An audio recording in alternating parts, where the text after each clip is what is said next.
Beulah, your friendly neighborhood lady.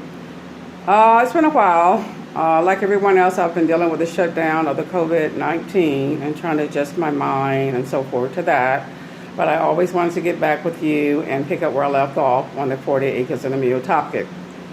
Now, the 40 acres and a mule, it was something that occurred as a result of the end of the Civil War when the Union Army wanted to make sure that the freed slaves were taken care of at that time. Now, unfortunately, it was not as we, I believe, have been led to believe that every freed slave in the South was entitled to 40 acres and a mule. No, it was not like that. It was for those freed slaves that were in the state of Georgia, South Carolina, and Florida. Those were the ones that were entitled, according to Special Field Order 15 to the 40 acres and a mule. Now, this special order was put out by General Sherman on his march to the sea through Georgia and his Secretary of War, William Stanton. According to the history, they got together with 20 of the leaders in the black community, and based on what they discussed, they determined that 40 acres and a mule was going to be just compensation for the formerly enslaved. And that land included the Sea Islands off the coast of Georgia and 330 miles back from the coast of Georgia, as long as land along the coast of Florida and South Carolina. Now, with that, they established the Freedmen's Bureau, which I'm thinking a lot of you all are familiar with that, to administer the land properly for the freed man and to protect the rights of the freed man, to that land. And there was a General Otis Howard. He was giving leadership over the Freedmen's Bureau.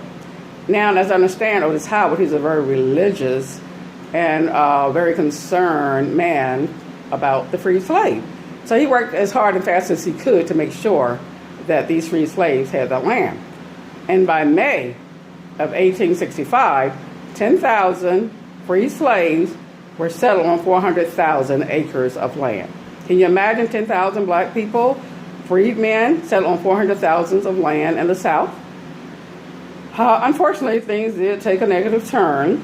The president, Abraham Lincoln, was assassinated in April of 1865, and his vice president, Andrew Johnson, assumed the presidency. Now, Andrew Johnson was a pro-slavery states' rights Southerner, meaning he believed that slavery should have been kept in place and cared nothing about the freed man.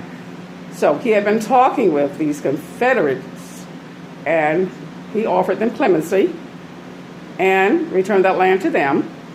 He told the Union General Howard to establish Circular 13, which basically gave the land back to the Confederates. So for a hot minute, we did have actual land that we actually settled on in the South. For a hot minute, we were settlers. We had land where we could establish communities or begin establishing communities and taking care of ourselves and our families and working that land and building up that community. But it was returned back to the Southerners. And so again, the black man was in a position where he basically had no property, no ownership, and had to kind of readjust to a new beginning again to see what would come out of this issue of free slaves in the South. So I just want to clear that up, and I'll be back and with more information as soon as I can get together my research and make sure I got my facts straight and so forth. Alrighty, talk with you next time. Be safe out there, and God bless.